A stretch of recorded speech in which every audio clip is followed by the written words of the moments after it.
This podcast is part of the Midwest Podcast Network. Find out more about our other shows and how to support our network at midwestpodcastnetwork.com.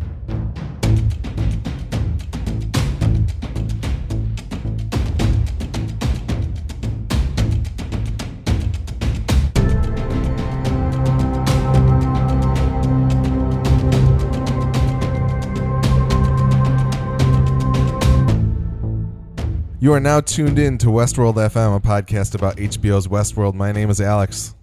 And my name is Nick. Today we will be discussing the Season 2 premiere of the show titled Journey into Night. We will not be discussing the season preview at the end of the show, but we will be spoiling everything through Season 2, Episode 1 of the series, so please pause and go catch up if you're not current with the show. You can find more episodes of our podcast at westworld.fm. We're also Westworld FM on Twitter, and you can send feedback to westworldfm@gmail.com.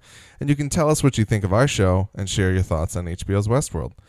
We might then read them on our show, so you can send us corrections, observations, or anything regarding Westworld or our podcast. If you enjoy this show or any other show on the Midwest Podcast Network, please consider heading over to patreon.com/MidwestPodNet to pledge as little as $1 a month to make our network even better. Special thanks to Jason K., who's pledged at the level of $10 a month. Thank you, Jason. Thanks, Jason. We're in the thick of it now. Westworld Season 2 has premiered. We're getting back into the groove. Back in the saddle, baby. Yeah, the juices are flowing. We got the cogs turning. The internet theorizing machine is on its way, and everything's going. We're operating at full speed already. So, but yeah, it's funny. I've been way too busy in my personal life to even spend any time poking around online to see what's out there. So that's kind of cool for once. Like going into our recording session and having literally not read a single other person's thought on any aspect of this show yet. I was unable to keep myself from not looking at the subreddit at all. Okay. I did a good job of not looking at things marked spoiler and marked theory. Okay. So I'm hoping I'm fairly untainted. So you made it exactly 0 episodes without looking at anything. This is entirely true, and I'm very sad. That's okay. All right. What it's all about. You got to play the game. Yeah, and the only thing I will say, there are a couple things that I know. There's one thing that I know that is going to happen that the general public is unaware of, just because of certain people being in a thing. But we'll get to that when it happens, I guess. Oh, interesting. And I did watch the thing at the end of the episode that has like this season on Westworld, but okay, I haven't like poured over it, so I don't feel there's a like I don't have any insider knowledge or anything like that. So I didn't watch that either. Any theories that come out of this episode, I think are pure theorizing. So okay, yeah. But let's get into it. I did want to talk at the top. They did change the Season 2 intro. They added things. It's an ox instead of a horse. There's like an egg. It's a bison. It's a bison. Excuse me. There's an egg fertilization type thing going on. There's a mother and a baby being constructed together.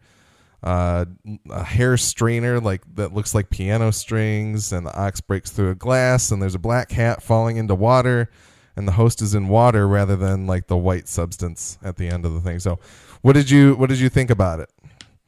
I think the most pardon me, the most striking part to me was the substitution of the bison for the stallion, which is pretty interesting. I think that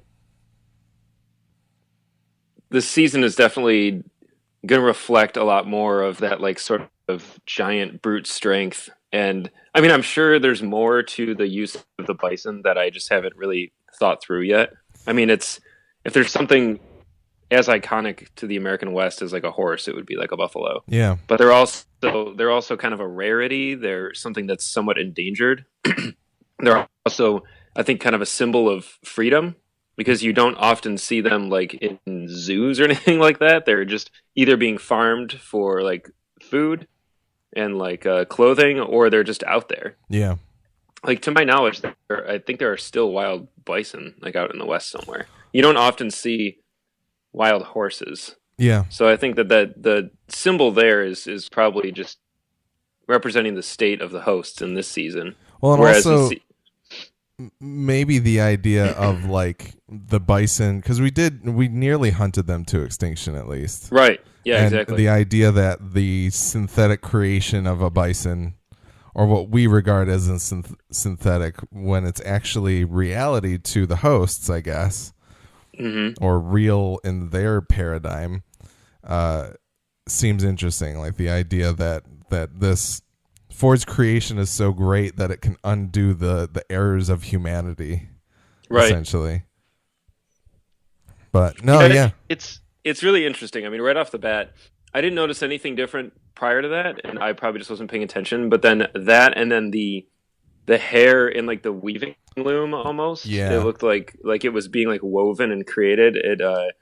That was pretty striking too. Like, just it looked amazing, and I think that there was something about the first season's opening credits that kind of filled me with this sense of like mystery and like wonder. And this one's just kind of fills me with dread, and I don't know why. I can't put my finger on exactly what aspects of it there are that make me feel that way, but I know like I was more unsettled watching the intro to this one episode than I was in all previous 10. Those ones kind of make me feel like there's a mystery here, and I'm trying to deduce some sort of meaning out of everything. And this one, I'm just kind of like, this feels like a warning message. It's awesome though. Yeah, no, I it's the thing is I haven't really been able to like delve into my feelings on it. Like I guess I got to sit there and watch it like 30 times before I'm like, I guess this is what I feel about these differences.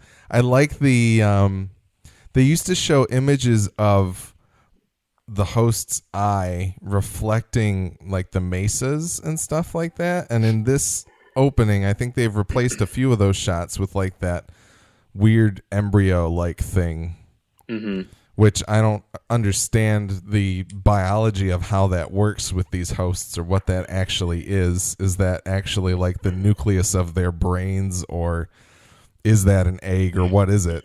But that to me is like the most intriguing part of it. I mean, the idea that also it's constructing the baby and the mother at the same time is also interesting to me. Right. But no, a lot of cool stuff. I guess we'll see how some of it actually comes to, represent things in the season. The mother and the baby immediately made me think of Maeve, and I thought, okay, is what's going to happen with her this season? I think that's a very vague general question that probably literally every fan of the show has, but that is one of the themes that I think is going to be really interesting, because I have a feeling whenever she reaches her daughter, it's not going to be the reaction that she wants. Yeah. So, well, it almost kind of sets her up for the same reaction that young William had when Dolores didn't remember him, Right. Yeah, totally. Unless the daughter has also been awakened and can remember her past too. So who knows, I guess. Yeah, maybe so. Anyway. Yeah. We're jumping ahead. Well, hey, that's what we're here for. Yeah, let's go right to the 15-minute timestamp and start there and work our way backwards, scene by scene. Well, we can break right into the episode recap. We did start off with a conversation, I believe, between Dolores and Arnold. That's what's so messed up about the show. We still don't. I don't know. I don't know who that is, and I don't know when it is. And so at this point, the funny thing is about this. Let's go on. Oh, we'll come back around to this. All right. So it's Dolores and Dolores and Arnold. Bernarnold. Yes. Remember. Dolores and Arnold discussing the nature of reality, essentially.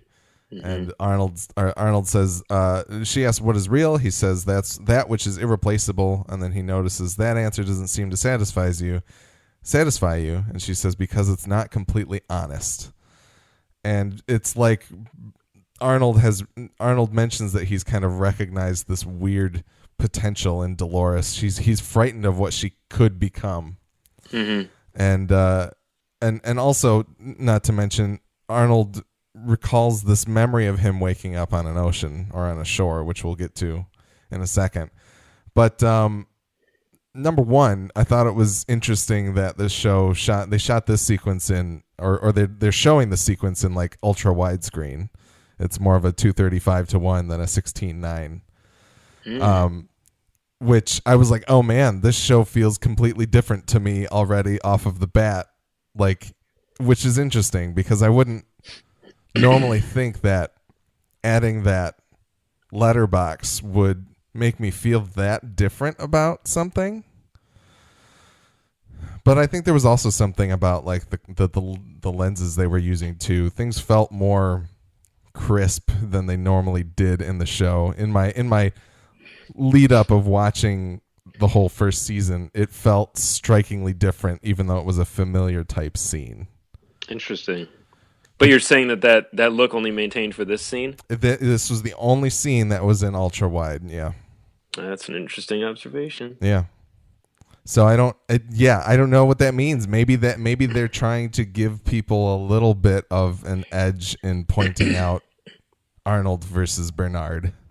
Maybe. Yeah, I feel like we'll have to wait for another episode featuring maybe Arnold's scene to really make the determination. Yeah. Any thoughts about their conversation or anything else? No, I really liked where it started. I mean, I think the conversation between those two is always really enticing. Mm-hmm. And I really didn't know what to expect from the very beginning of this episode. I was like, man, where's it going to start? I expected it to start with like the chaos and the blood and the guts, but starting there with like a conversation and putting you back into that state of confusion right away. Like, yeah. I feel like by the end of the first season, you feel like you have a good grasp on kind of what's going on now. And then this one starts and it's like, nope, no, I don't. Nope. Yeah. Not really. No, it's very, that's the cool thing about it is that it feels like it's a familiar setting to us. It feels like a familiar conversation. Like if I hadn't watched the first season, I would have been like, are we seeing something that they've already, like, did they already show this? Yeah. So that feeling, it's kind of like they're making you feel like the host, the idea of I'm in this dream and I don't know what's real and what's not and that kind of thing. So I like that quite a bit. So second scene, we've got Bernard awakening on the shore. He gets found by a tactical SWAT team who's ready to kill him, but Stubbs stops them from killing him. Turns out that the captain, or like whoever's running the team, has a card that says low, Bernard, priority status high. So I'm assuming it's like a volume of board members and employees that need to be extracted or something. Right, like that. Yeah, they're search and rescuing. Yeah. What did you think? So I guess I skipped over something. We see Bernard start, or Arnold or Bernard start he's going through what I assume is time slippage, and we see kind of a bunch of scenes interspersed, things like him and Dolores together, seemingly in like the outside world. We see Abernathy, like what was his name? Louis Hertham Abernathy is there somewhere too, and we see Bernard in the control room shooting people and freaking out. Yep. And then we come to him waking up on the shore. So, what did you think about him waking up? Were you excited to see Stubbs seemingly unharmed? Absolutely. Yes. Who wouldn't be? Stubbs is the real MVP, even though he just gets slapped around by the new guy in charge. Yep. Yeah, I don't know. Right off the bat, I was like, okay, I don't know when to make of this. I assumed right away that it was taking place like hours later. Yeah. After the big shootout, and he like somehow staggered his way to the beach and like was unharmed. But I think it becomes evident to me that this is weeks later.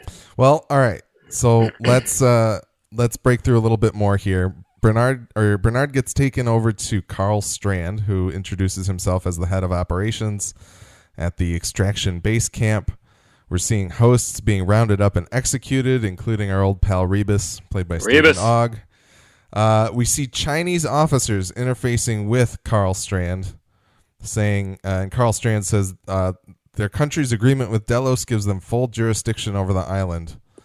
And Carl says hi to Bernard and mentions that his position as head of behavior makes him understandably conflicted about what needs to be done. And communications have been down for 2 weeks. So yeah, here's another Delos person to meet and keep track of. So that's great. Why not add more characters to this show? It wasn't confusing at all in the first place. No, it's really not that bad. He at least looks different from everybody else. Yeah, that's true. He's very distinct looking. I was like, okay, he's super tall. He's got a shaved head and a goatee. Yep. I got this one. Yeah. And the fact that there's these officers are speaking Chinese to Carl. It seemingly we're probably somewhere off the coast of China. We're somewhere in Asia, right? So seems that way. That's the closest clue we've gotten to knowing where Westworld could be. Yep. Unless it's somewhere in the Mars section or the China section of Mars. Yeah. And then just on to scene 4, because then we can get into what I wanted to bring up with what you said about timing. We see the brain extraction of a native that leads to the team discovering that Dolores was murdering everyone. What gets mentioned is that the footage that is taken of Dolores murdering everyone is 11 days and 9 hours ago. Mm-hmm.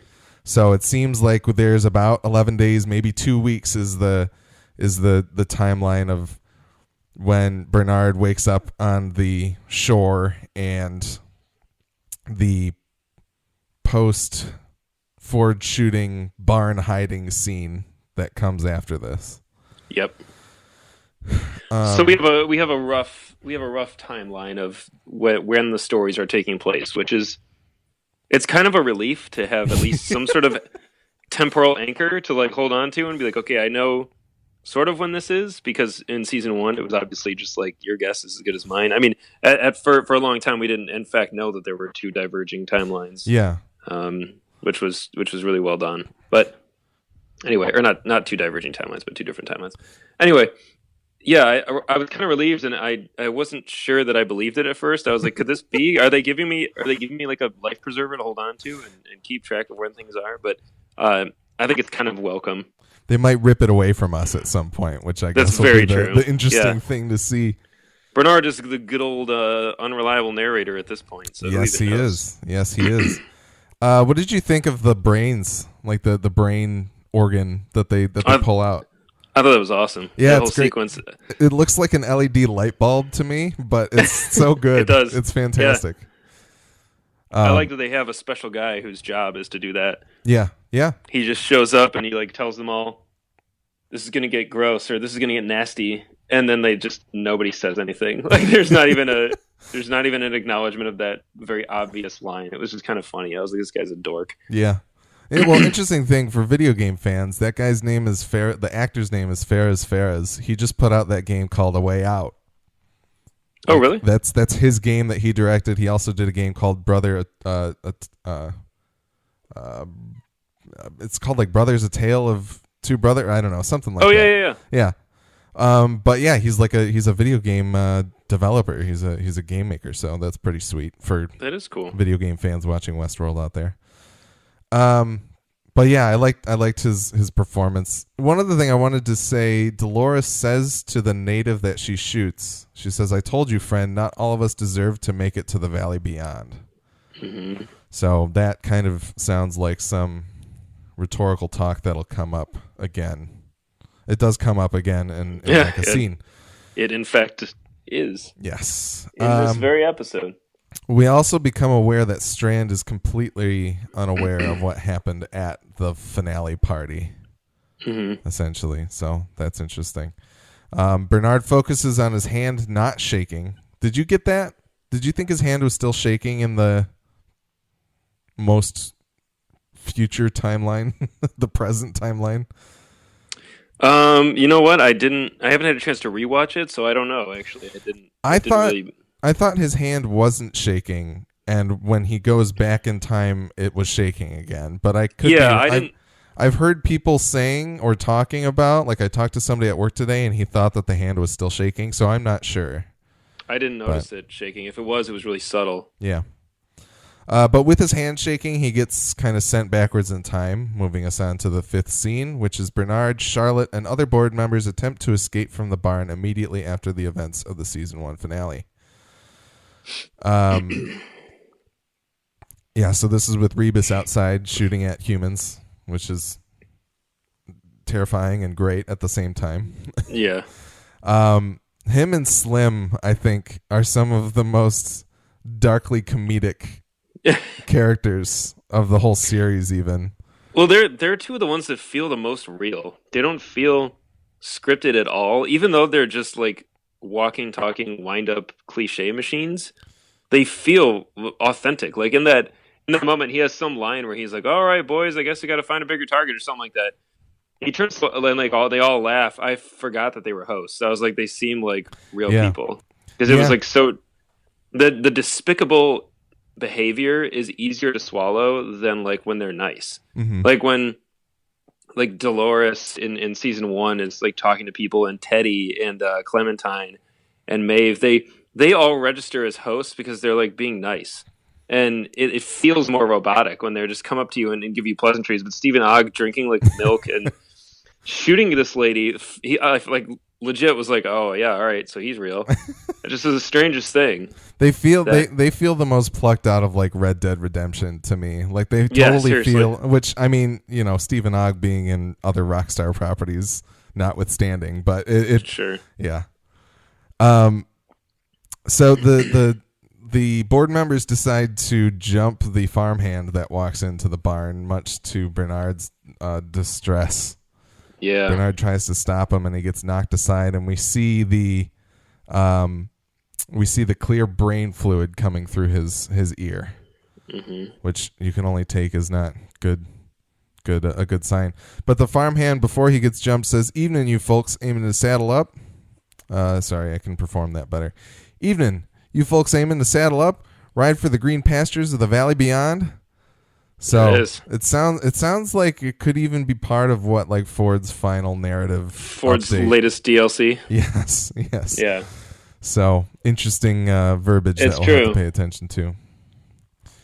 I like that this episode right off the bat starts planting the seed that Ford, although he is gone, still has a large part to play in the events that are going to unfold, which is so beautiful. Absolutely. Yeah. Anything else about that little bit there? So at this point, and this is shame on me for not rewatching season 1 more recently, but Bernard at this point knows he's a host, right? Yes. He's fully aware. This is after Maeve found him down in cold storage. Yes. Shot in the head by himself after Ford commanded him to. But that happens in like episode 9, where Arnold holds Ford hostage and then asks Ford to see all of his history, essentially. Right. Okay. Just making sure. Yep. So he's aware at that point that he is. Okay. Any other clarifying questions that may No, help that our was it. audience Well, as because I knew when he was looking at like the fluid and stuff, then obviously we fast forward and he's like diagnosing himself, but I couldn't recall right away what his status was. Yeah. No, that's fair. All right. The next scene, Dolores murders people to the tune of The Entertainer and hangs a few guests. The player piano coming back, playing The Entertainer, which was fantastic. And as it pulls out, you see all the bodies laying around it. Dolores is terrifying. Dude, those shots of her riding through like the field and stuff, and just as she's just hunting people down, I was like, this is so majestic and beautiful and thrilling and so scary. Like Evan Rachel Wood just projects so much control, and it's fantastic to watch, because in season 1 when you first meet her, she seems so beautiful and so delicate and so like sweet and innocent, and now you watch her just like horseback just blowing people away, and you're like, oh my god, like she owns it. She just is so believable. Absolutely. No, it's a completely different, like if you were to play those two scenes side by side in some weird experiment and ask people, and they'd probably be like, I'm not certain that's the same show, but yeah, no, it was the juxtaposition of the lighthearted Entertainer music with people being completely blown to pieces was fantastic. I was laughing really hard, even though I probably should have been more scared. But no, it was great. So her kind of discussion with the people that she's hanging, presumably more board members or just people that were attending the party that night. She says something to them along the lines of, like, she uses the language that the park operators used on her in terms of, like, have you ever questioned your reality and things like that. So kind of seeing that Nolan dialogue twist, as they like to do. Having her using it back on them was good. Dolores is like full cult leader status at this point. Like, she reminds me of somebody who would rally a ton of people to their cause. Like, she's very like revolutionary at this point. Absolutely. Both in like her attitude and her swagger and her vernacular, but also the way she's dressed with like the bandoliers across her with all the bullets and stuff. She seems like some old Wild West revolutionary. Yeah. She's just got this like weird magnetic charisma about her. Mm-hmm. Yeah. But is also terrifying. Much like I assume a cult leader would be. Yeah, exactly. Yeah. Yeah, you like don't want to listen to them and you want to look away, but at the same time you're like really intrigued and you can't help but like keep listening. She's like if Jason Sudeikis in that episode of Portlandia had like a bandolier on. Aliki? Yes. Of Aliki Farms. Beautiful. Oh God, I love that episode. It's so funny. It's such a great series premiere. Yeah. Good pull. So she leaves them to stand. They're hung in nooses, standing on their own graves, presumably, or someone's graves. Basically, yeah. That pretty scary. Yeah, really scary, and just the fact that she exists only to torture the guests, I think, or the board members at this point. She's like cleaning up the scourge before making the next plan or something like that. She's just out to just clean up as many as she can. Yep. And I really enjoyed Teddy just kind of watching, and you can tell he's not into it, but he's not going to disrupt it. Yep. And I don't know why, if it's just out of respect for her, or if he kind of agrees, but he doesn't want to take an active hand. You know what I mean? So I was kind of, I guess the thing is, we know he's bucked his programming because he remembered her at the end of the last season to go and find her when the Man in Black / William was beating her up. And, but it still feels like he's not fully shedded the programming of like, I'm meant to love you, Dolores. It's like the love is hard coded into him, but he's not able to break away from it and say, what you're doing is truly messed up. Yeah, he can't shake either his love for her and also I think his general like Teddiness. He just can't not be Superman. Yeah. Like it seems like he's always going to be a good guy. Mm-hmm. And he doesn't want to just wantonly murder people. Yeah. But yeah. They seem to finally have a conversation towards the end, and that is the story thread that I'm most interested in as of the end of this episode, is where she's taking him and what she's taking him to see. Yeah. Yeah. It's pretty, not to fast forward too much, but that I found that mystery because I feel like Teddy is such an interesting character in that he, like you said, he has bucked his programming, but he still doesn't seem quite aware yet. Yeah. It's like he's able to think for himself, but he doesn't really care to. He's just comfortable continuing on with who he has been, which is interesting because I think a lot of us are that way. Like, even when we're presented with information of like, hey, this is what's been done to you, or this is what's bad for you that you're doing, or hey, this relationship you're in is toxic, or whatever.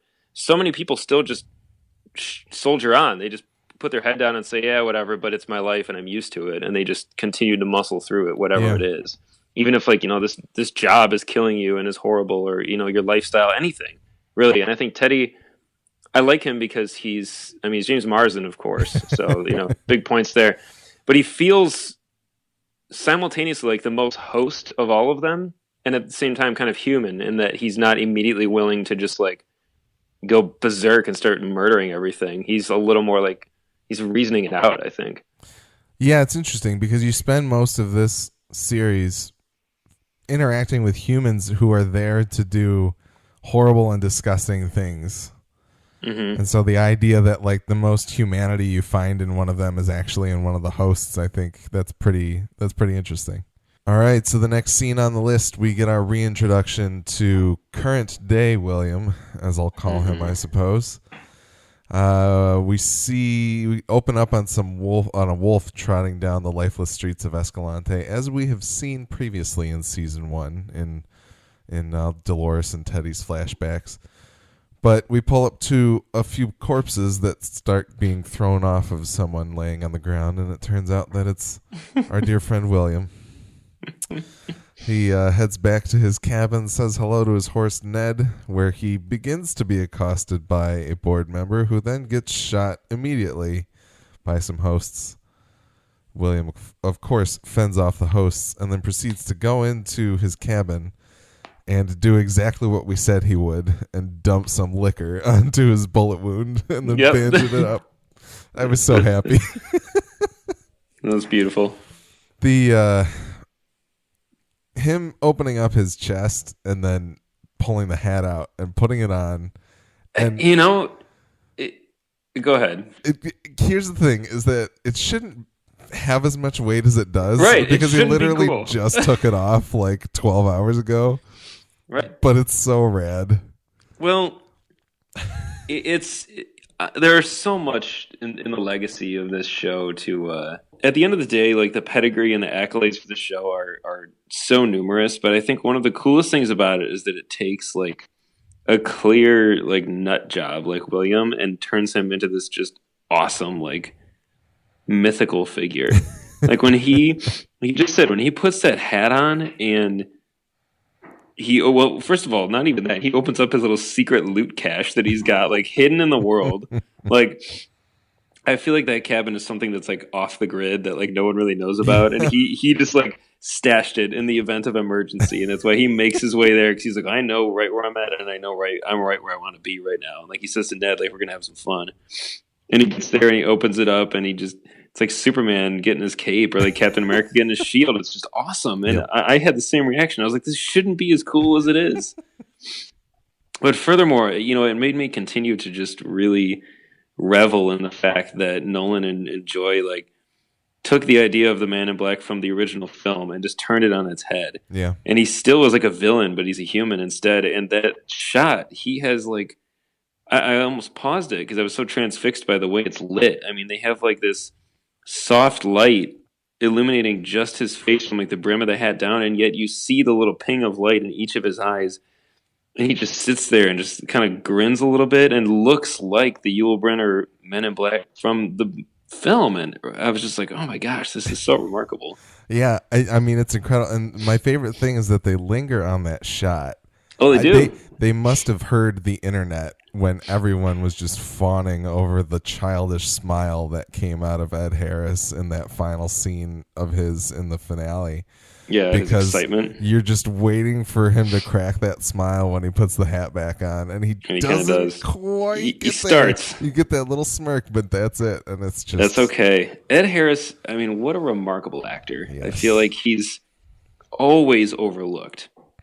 And he can do so much, and he has such a wholesome, like, everyman face when he wants to. He can be so charming and so disarming, and that he can play such a villain.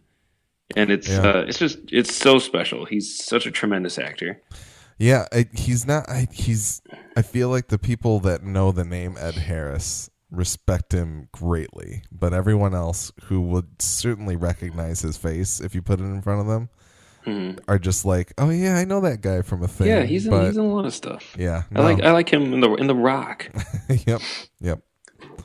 No. Or History of Violence, or any of the other, just so numerous. How many things he's been in? Even my brother was just gushing to me about Pollock.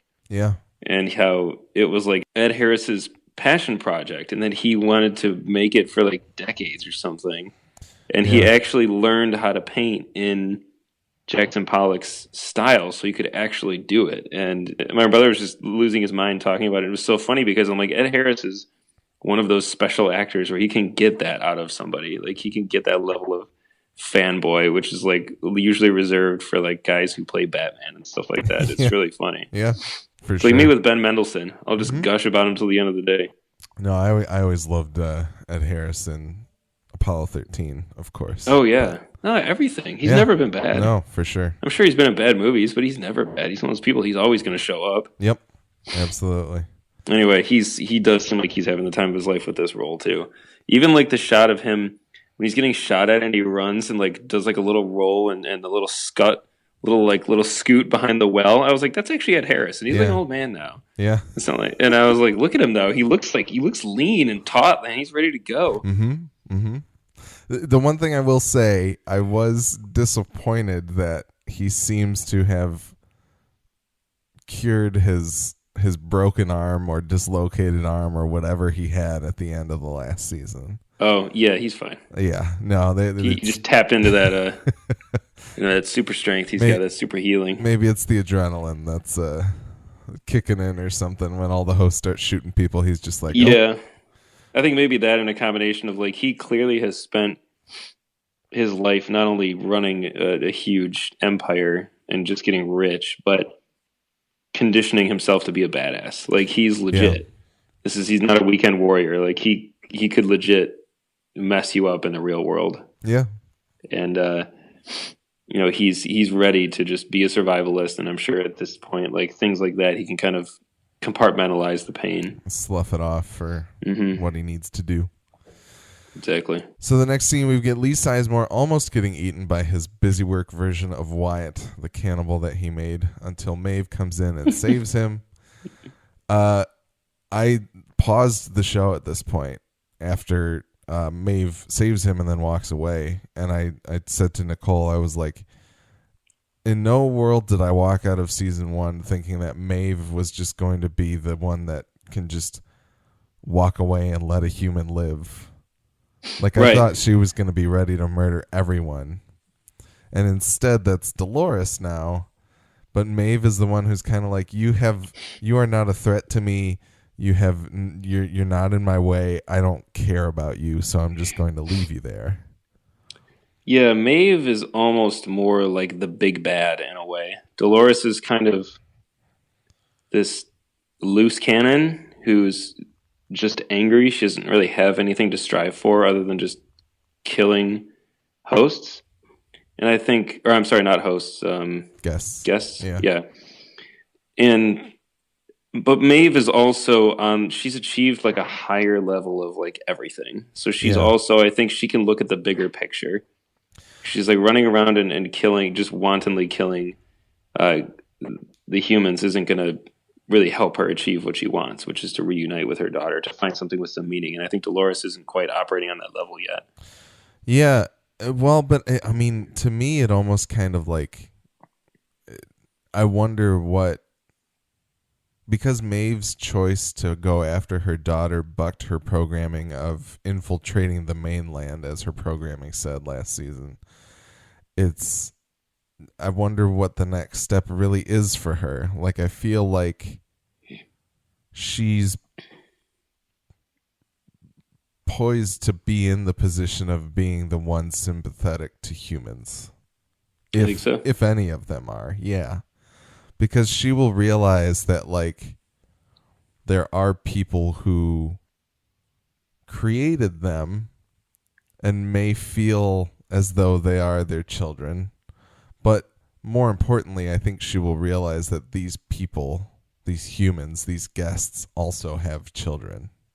Yeah. So yeah, I think she may also realize that humans are capable of good. Like, there is goodness in them. And I still kind of think part of that comes to the fact that like all of her stats have been dialed up to 10. Like, she's almost capable of reaching like a level of like Zen. Yeah. That like only an enlightened sort of lifestyle can bring you. Like the ability to kind of really view things from a perspective of like balance and sort out, what is the right and the wrong. And I think Dolores right now is just really angry. Yep. Yeah. She also had a really personal relationship with Arnold too. Yeah. And was kind of made into this murder machine. Like, she killed both of her creators essentially. Mm-hmm. So she's also dealing with a different level of trauma there. Yeah, that's I think just continuing the cycle of violence is all she really knows. I do think Teddy stands a pretty good chance also of being pretty sympathetic to humans, or at least recognizing that maybe things aren't as black and white as Dolores seems to think they are. Mm-hmm. But I don't know. I'm really intrigued to see how the power dynamic is going to shift between some of the hosts, because I think we may eventually, like maybe in season 3, or seeing how things shake down, see a kind of a divide between Dolores and Maeve's like ways of thinking, and who will actually be the true leader of the hosts. Yeah. No, I think I mentioned in our last season of episodes that I felt like they were being set up to be diametrically opposed. And I think that's true, but I think my expectation has flipped.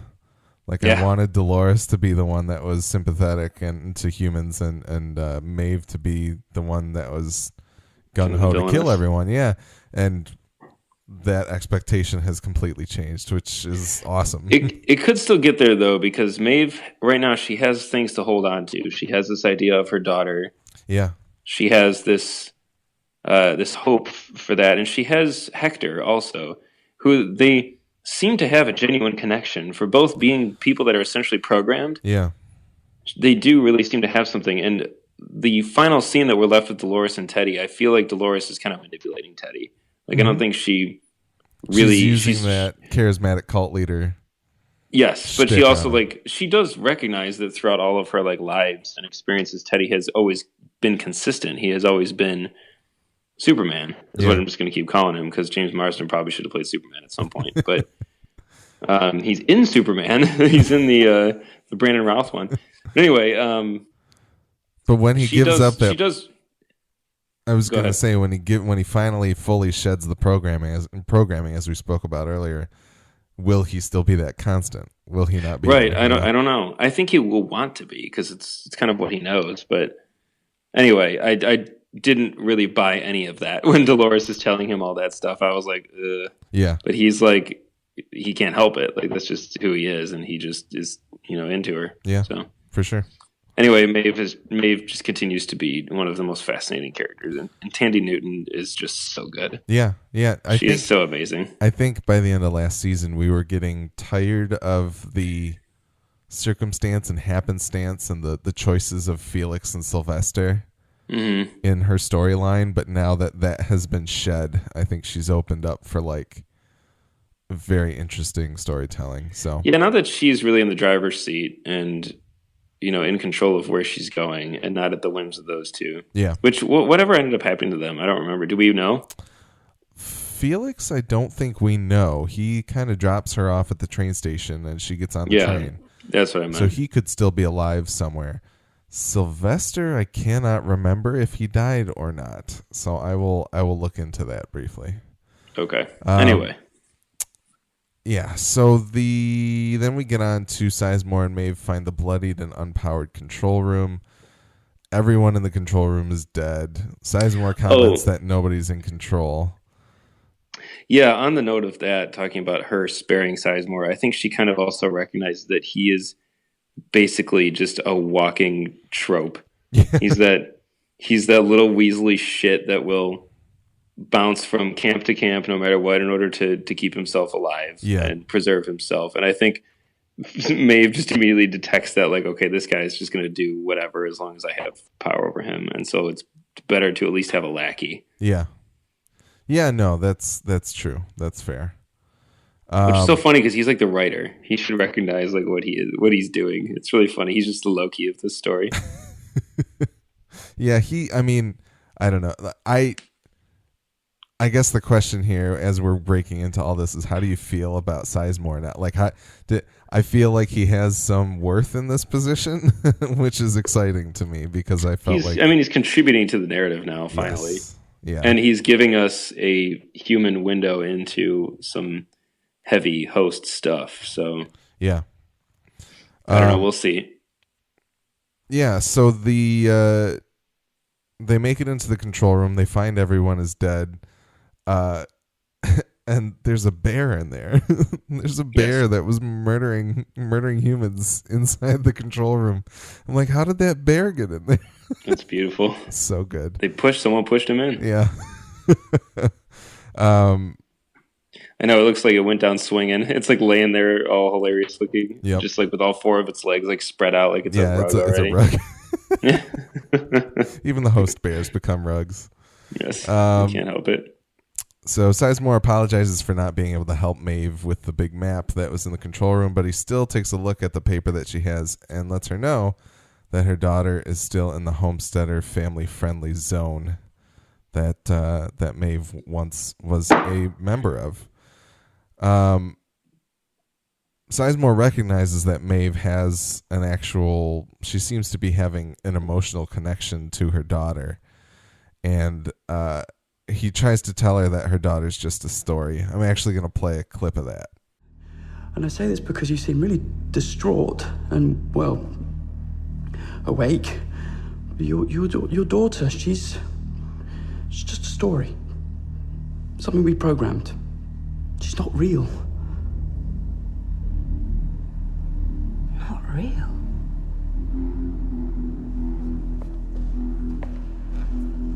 But what about me? My dreams, my thoughts, my body. Are they not real? And what if I took these unreal fingers and used them to decorate the walls with your outsized personality? Would that be real?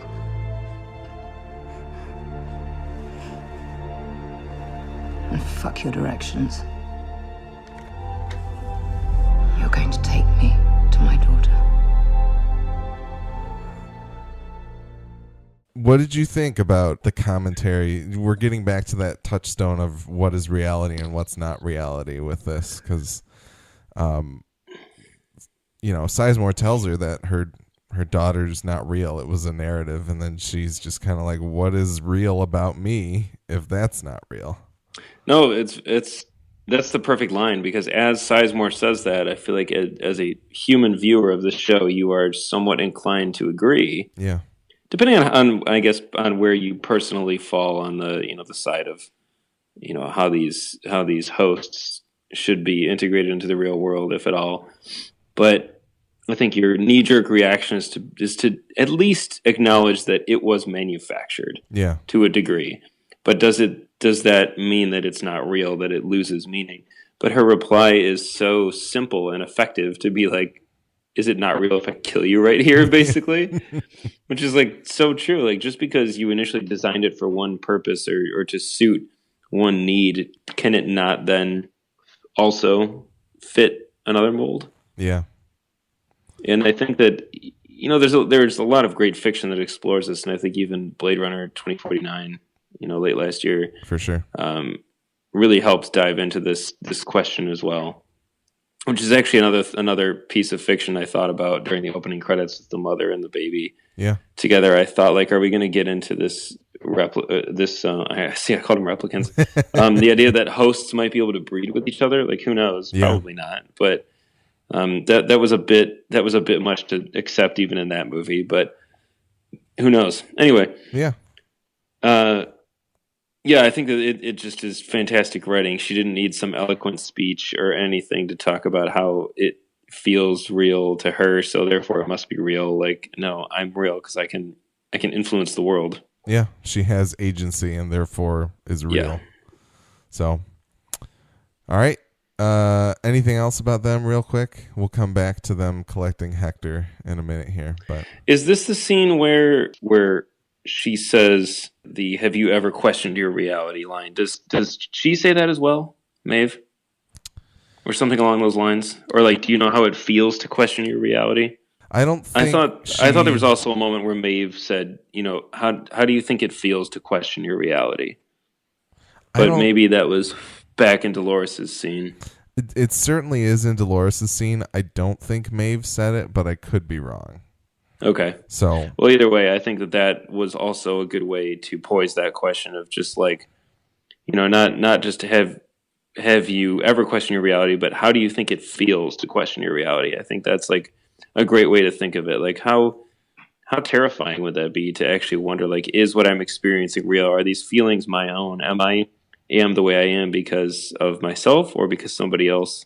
Am I just acting out somebody else's instruction? Well, that was one of the most terrifying scenes of the first season to me, is when she draws out the picture of, like, the body shop workers and then she finds out that she's drawn it many times before and hidden it in the same space. Like, that was terrifying. So good. Yeah. So I think that, for sure, that absolutely fits in with the idea of actually legitimately questioning your own reality. Yeah, and how that would just make you unravel. Yeah. Or could. Yeah. Yeah. So next scene, Bernard leads the group of survivors to an outpost, but it ends up being a trap. They find a car on the road, and it turns out that the host named Angela, who was number 1, William's first intake host in the past, and then a fake Wyatt prisoner towards the end of season 1, brings up a couple of hosts, and they start executing the guests that are actually board members, the ones that are with Charlotte and Bernard. Awesome to see the hosts setting traps like that. I know. It was so obvious too. It was so funny. Like, as soon as that dude standing there, I was like, okay, it's not real. Be a little more careful. But I love how all these board members are just painted as like the dumbest, entitled people that could exist. Like the one who comes barreling across the front porch at William. I was like, this guy's going down. They're just painted as just the most obnoxious people, the kind of people you see in public that just like throw fits over just the dumbest shit. And you're like, oh man, what does it have to be like to live your life as that person? Like, can you even imagine? They're so rich that they're just like they're reduced to their most basic, unsophisticated systems when they're in hilarious. A threat. You just can't be bothered to think about a situation just because you're used to somebody else handling it. Yeah. Anyway, it was kind of funny. And it's also funny how Bernard is just sort of like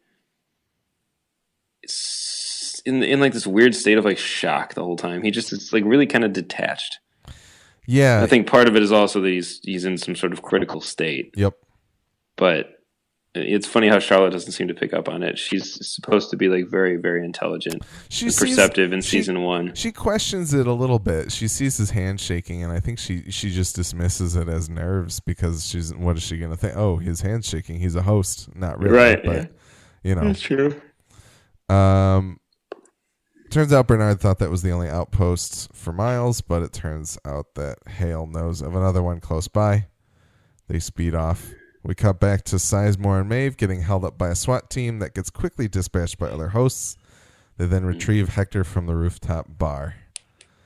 I really enjoyed the exchange between Maeve and Sizemore once again. I feel like she got all the like fantastic writing. I mean, there's fantastic writing all over the episode, but when she asks about Sizemore selling her out to the SWAT team, she says, if you try something like that again, I will relieve you of your most precious organ and feed it to you, though it won't make much of a meal. And then he just kind of says, I wrote that line for you. I laughed so hard at that. It was fantastic. And then she says it's a bit broad, if you ask me. Criticizing her own script, his writing. Yep. Yeah, it's I think they're going to have a lot of fun interplay for the next few episodes. Absolutely. Because they're probably the two sharpest tongues on the show. Yeah. And although like one generally speaks with like actual substance, and Sizemore is just a little shit, but it'll be fun to watch them go back and forth. Yeah. They find Hector up on the rooftop, and she asks Hector to join them to find her daughter. And as you said, I think their actual interaction was pretty moving. But I also thought it was great that Hector was able to call her and just be like, you're not here for me. Like, you didn't come back just to find me. Yeah. They seem to have an actual understanding of each other. Yeah, I think it all feels pretty genuine, which is funny because, like you said earlier, that's not the development that I would have expected from those two characters. Yeah. I think they're both sort of scoundrelly, and they would have thought they both would be out for themselves. And while they are, they still care about each other. they've been through some shit together too. I was gonna Like say it must make for a pretty deep connection when you burn yourselves alive while having sex and get rebuilt and then come back and murder everyone. Yeah. Well, when you put it that way. Yeah. Any other thoughts about them on the rooftop? I think it's pretty weird that not weird. It's probably the worst word I could have used. It's just really interesting how the command center is like totally overrun and there's nothing there for anybody. Cleared out, yeah. Yeah. Like that's bad news. There's like random SWAT teams that are somehow surviving until they get mowed down. But what's weird is that the SWAT teams aren't doing better, to be honest with you. I'm like they should have far more sophisticated weaponry and everything. Like I would imagine there's only so many hosts that are actually have the programming and ability to be like good marksmen and that kind of thing. You'd think that they'd be faring a little bit better. Well, that's the only thing that's a little bit hard for me to accept. It's like in a lot of disaster movies and or zombie films, and you're like, really, the military was overrun in 24 hours? It seems pretty unlikely. The one that busts in on them is a sheriff, at least the host that takes down the SWAT team on them. So it makes sense that he's good, but I think it's probably a combination of a lot of things. I think Ford pulled out as many stops as possible. That's true. Like isolating the control room, communications are down. They can't talk to each other and coordinate. Like very true. I think there's excuses there. It's just kind of like it's explained away by like logic rather than shown to us in any real meaningful manner. Yeah, it's not taking me out of it at all. No. Plus, the hosts are throwing bears at people, so... I would think the bears would just go after any, I don't know if you can really aim a bear too well, but... True. Maybe so. I just thought... Maybe Ford updated the bears with the Reveries update, and they can also... Ooh, bear Reveries? Kind of like touch their lip and remember the bear necessities? Yes. Yeah, well... And this is my fault for bringing this with me to the show, but I really thought at the end of season 1, we'd be seeing a little bit more of host versus guest / like command battle.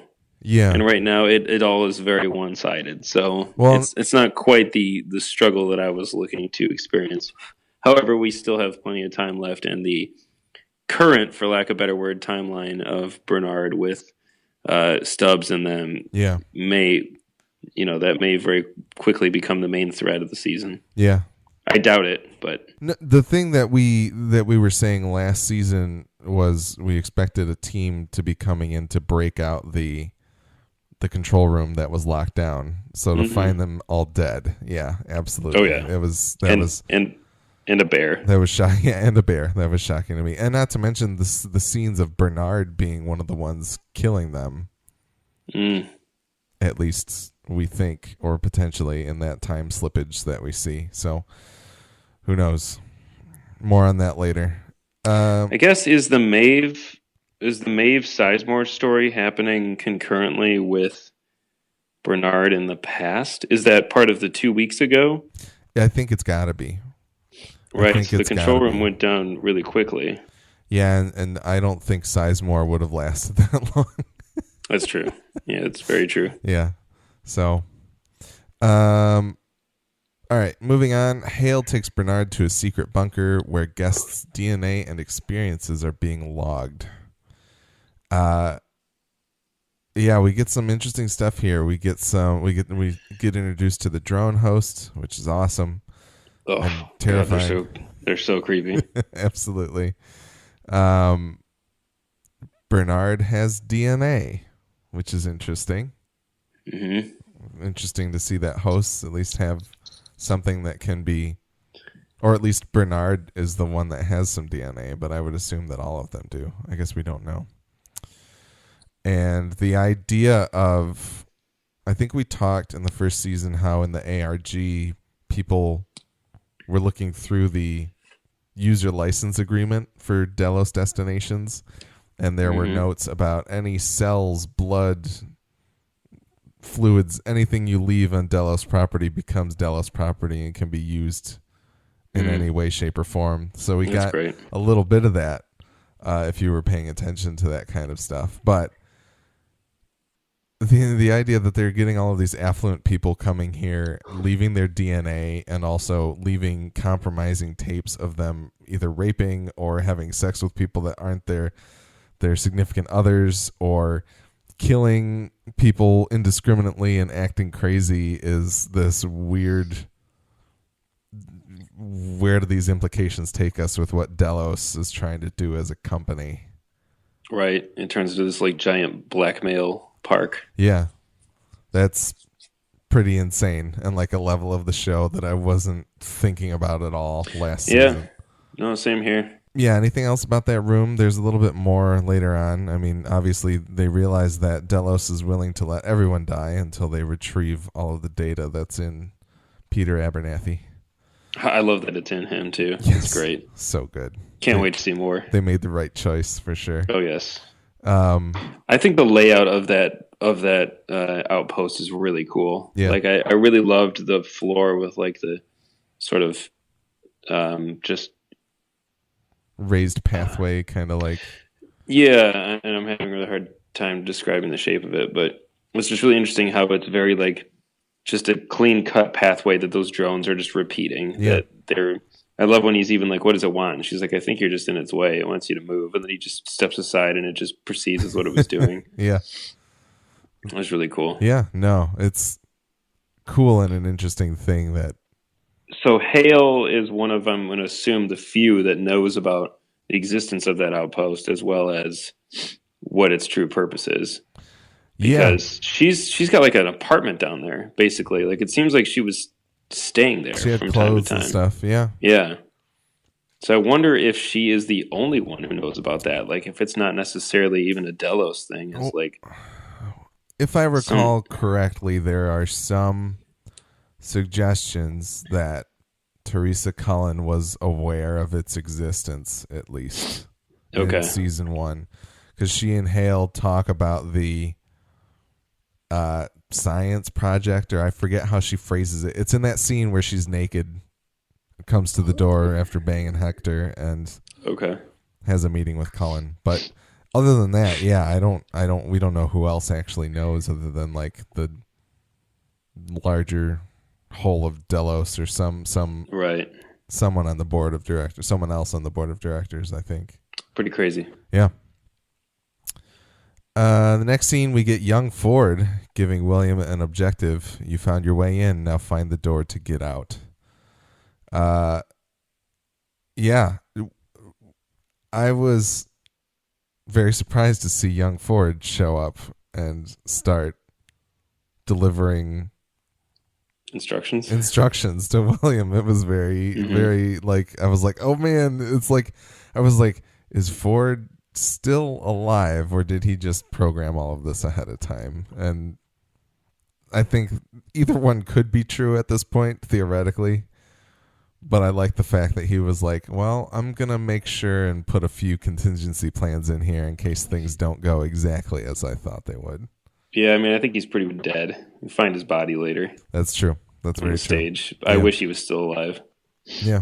I really enjoy how William is kind of the ultimate, like, this is a video game character. Yeah. Like he's the one who's really playing through the game, and this guy shows up to give him more quests. The quest he's been waiting for. Yeah, I believe John described it in our Midwest Podcast Network Discord, which you can join if you go on the Patreon and give us $5 a month. But anyway, John described it as the new game plus. Yes, yeah, exactly. No, totally, absolutely. Like the rearrangement of the game. Items are in different places, different objectives. Pretty awesome. That's a great way to put it. Which is hilarious. It's yet another thing that makes William so compelling. Is he's really like the video game cipher. It's absolutely, hilarious. Yeah. What did you think? I saw some people on Reddit calling it the Bane effect. The idea that you couldn't quite fully understand young Ford's voice. Because I didn't really have a problem. There were a couple lines, I guess, but based on the context of his other sentences, it kind of seemed to make sense. I like that it turned into Anthony Hopkins' voice for like a second. Yeah, that was pretty cool. That was cool. Like maybe they used some recycled lines or something like that. stuff that. Yeah, it was really neat. Yeah, absolutely. And then he just wastes him. Yep, he does. And I dick. felt so sad about it. Yeah, me too. I was like, man, that was. Does he know what he just did? I mean, he does, but does he know? It is sad because young Ford is kind of the perfect example of like when you're destroying one of these hosts, you're destroying like a stained glass window, basically. Like it's like this unique work of art that was put together by somebody, and when you smash it out of existence, especially now with no chance to be rebuilt or recovered, it's really like taking a life. Well, and William is the one that originally brings up the point that they used to be made out of a million little pieces, and the fact that he would just waste one like that, I felt like maybe he didn't know. I don't know, but I just thought it was very sad. Oh, for sure, because it was our last connection to Ford too, basically. Yeah, which is just sad. And when you find out about Ford's childhood and all that, it just, I don't know, it bums you out. What if the final boss is Ford's father? Oh my God. Beautiful. It's all the members of the Ford family you have to fight. Yeah, they're the It's the like boss. Detroit. If you come here, you have to fight Martha Ford. Yep. She's the final boss. All right, next scene. Maeve patches up Hector and brings Sizemore down a peg by making him undress in front of her. I'm not going to say I'm happy with the amount of penis I'm seeing in the show, but it's kind of great that they're like HBO's atoning for Game of Thrones a little bit. Not that like, I guess the first season of Westworld, there were a lot of boobs, but yeah, it's cool to see the teeter-totter evening out. Because it should. Good word choice. Equal opportunity nudity on yeah, HBO. I think the HBO's new like byline was dicks. We got them too. Yes, for sure. I don't know that there's a whole lot else other than it was entertaining once again to see Maeve and Sizemore interact. Quite the odd couple. Yes, for sure. So, heading towards the end here, we do finally reach that discussion between Dolores and Teddy about Teddy's conflicted feelings on the uprising. Basically, as you said, it's Dolores using her charm to kind of lull Teddy back in. To at least buy him as a loyal follower. Yes, to continue he'd be handy in a scrape. Conscript him into service, essentially. Not that she really needs him. Like, she's mowing him down pretty easily herself, but, I'm sure. Teddy's capable of a lot of action. Very true. He's a fast draw, for sure. I did like the quote that she has here. If there's a whole world out there that we don't know anything about, how do you know how to stop them? Because I remember. I see it all now so clearly. The past, the present, the future. I know how the story ends. How? With us, Teddy. It ends with you and me. That line struck me because of the fact that we have Arnold recalling waking up on a shore in that first ultra widescreen scene. It's like, well, Arnold shouldn't be a host, but he somehow has this dream of the future. Dolores talks about seeing the future as well. Like, what if the computational minds in these hosts is able to like logically execute a plan and understand all of the moving pieces to get it to happen that way? I don't know. Like, it's this. That's interesting. Yeah, I don't know that I need to delve into that one line too much, but coupling it with that Arnold. No, that's a good observation. It's like playing chess against an advanced computer that can, for sure, learn your patterns and determine how you will react to its moves. Yeah, absolutely. So, interesting little thing there. we'll see what comes of that. Anything else you wanted to say about it? We have Angela ride up once again and tell them that she says, we found it. And Dolores wants Teddy to see something in particular. Any guesses? Like, I was thinking... Man, I don't have a one. I don't think... It's like Teddy has become awakened and has started remembering things, but does he know that they're hosts? And like, the way this conversation plays out, it almost makes me feel as though he's not aware of the fact that there are hosts and humans as of yet. Right, yeah, that's true.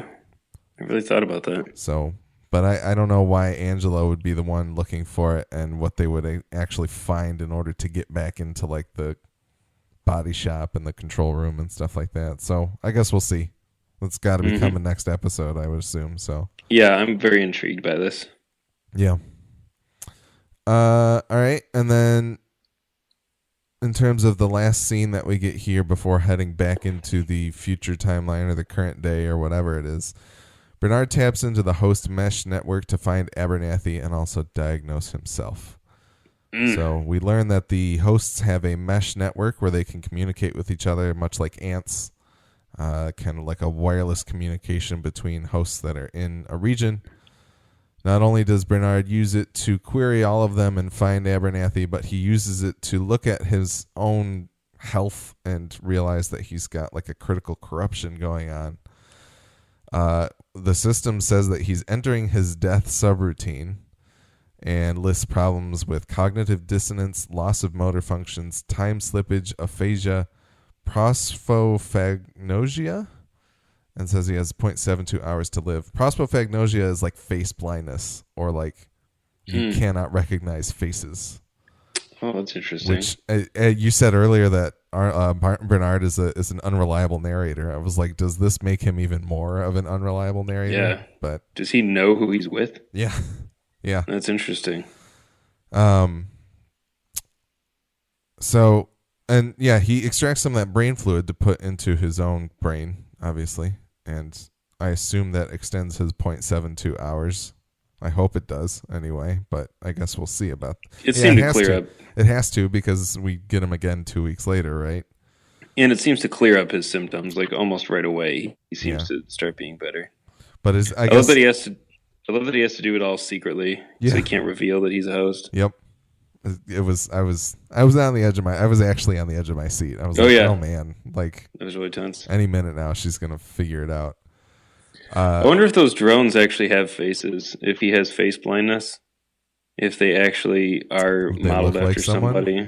Yeah, that'd be pretty good. I hope they're all Lewis Hertham. They're just all Peter Abernathy. God, that'd be so good. Just a room full of them. That'd be awesome.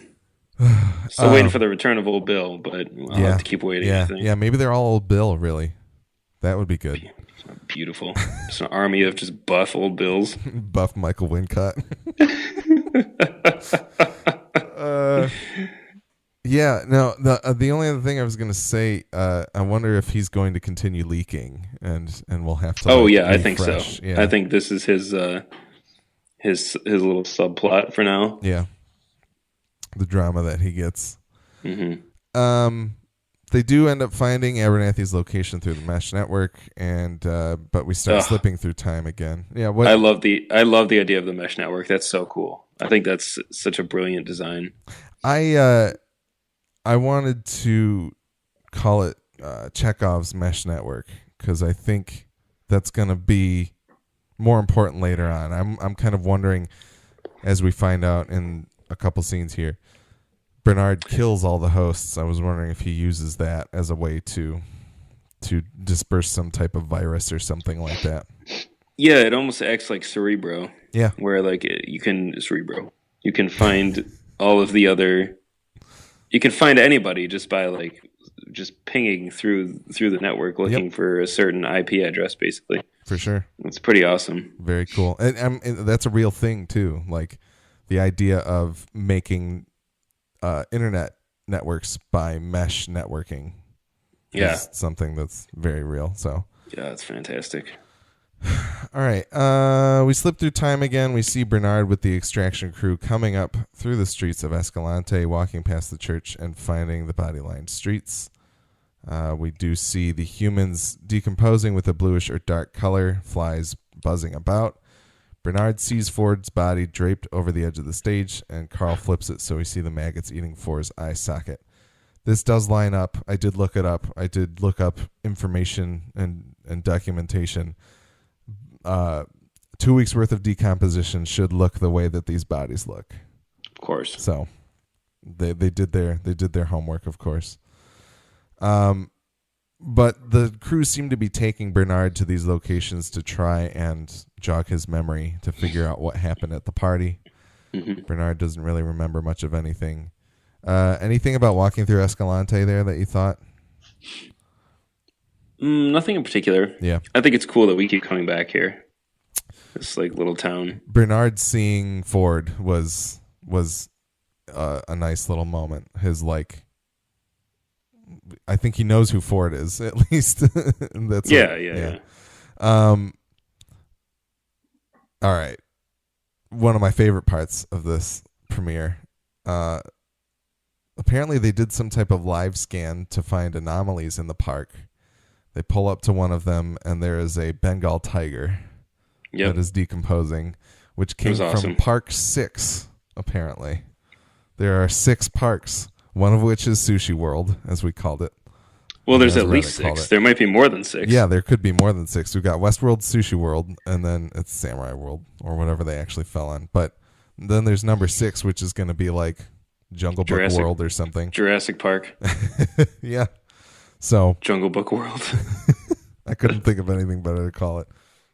So yeah, I think it's awesome that like Stubbs is like, oh, we have those in 6, but not here. And it's like, well, shit, Stubbs, where you been hanging on to all this info? Yeah. Why didn't you say something about that 10 hours ago in television? So they're a lot of these top brass like him are overseeing all of these parks to some degree, or at least they are interfacing with them in some way. Yes. They're aware of what's going on. That was something that struck me. The fact that Maeve kind of walks through the testing area of Samurai World made me think, like, how close are these parks anyway?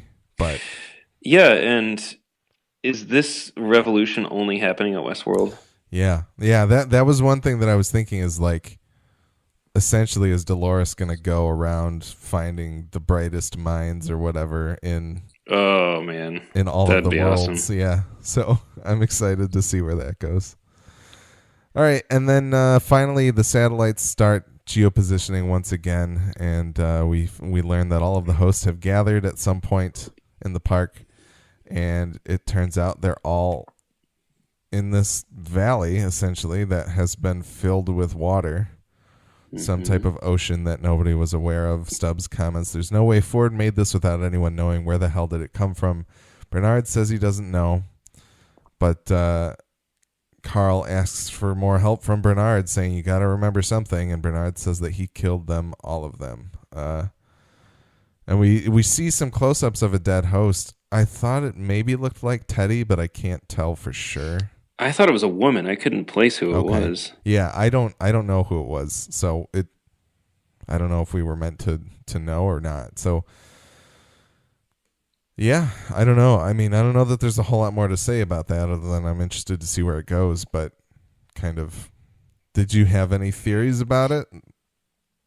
I really don't. I haven't begun to really string together what it might mean. I feel like this season on the whole, from the start, the season 2 premiere hasn't grabbed me quite the same way the season 1 did. Yeah. But I think that's because we're a lot more clued into what's going on now. There's still a lot of mystery, but there's not as much, we have like the core grasp of what's going on here. Yeah. So I think that's in a way is making the experience both better and a little bit worse, just because I don't have those giant questions of like, what is this? It's more of a known quantity at this point now. Yeah. So. But I think that I'm really enjoying being a little bit more in the know and being, and also that there's sort of a level playing field now because most of the characters in the show don't know what the hell is going on. No one's in control. Yeah. Like Sizemore said. So I'm kind of in the same position as everyone on the show, which is kind of refreshing in a way. I'm also wondering how much of it is us being hip to the language of this show. Yeah. We are certainly more acutely aware of the storytelling that's going on, and therefore like I'm able to sit here and suss out potential future plot lines essentially by just knowing what's happened before. Very true. So I guess the only other things that I had to say, that's it for the recap at this point. I had a few things that I noticed. In the future timeline, we do have an extraction team there, so I think we have to take it as granted that Hale and or Bernard get Abernathy out of there at some point. That's true. I think that's got to happen. My theory of Bernard killing all the hosts was to maybe distract this strike squad or like extraction squad and get them off of the case of wherever Dolores and maybe Teddy could be. It's true. And then it doesn't even seem like it's all the hosts though. Yeah. Like it can't possibly be every host. That was the other question of like, okay, how many hosts were in the park and how many are there dead? We don't. Yes. It's hard for us to even know. I think we're made to think like, oh, everyone's dead, but that could easily not be true. The only other thing that I thought of as I was waking up this morning, I was like, this is the stretch. This is the real moonshot. This is the, I don't know, but I'm gonna deal with it here a little bit, or put it out there just in case. What if this entire season is like a Metal Gear Solid 2 simulation for like the squashing of a host uprising, like the training, the drill for everyone to figure out how to stop the hosts from actually gaining consciousness and then taking over the world. Wow.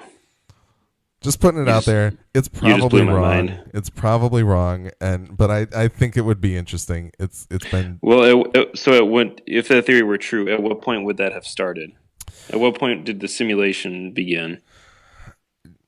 In season 1? Yeah, I mean, I would think so. It could be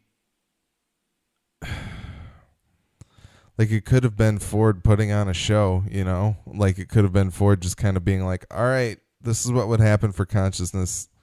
This is how we actually need consciousness to take root in these hosts, and we need to figure out how to guard against this. This is how it's all going down. It's probably not true, but it was an interesting thought that struck me. Yeah, of like, that's a fun idea. Yeah, how they could pull the wool out from everybody's eyes, but I'm sure they'll figure out an even better way to do it. So that would be pretty good. Yeah.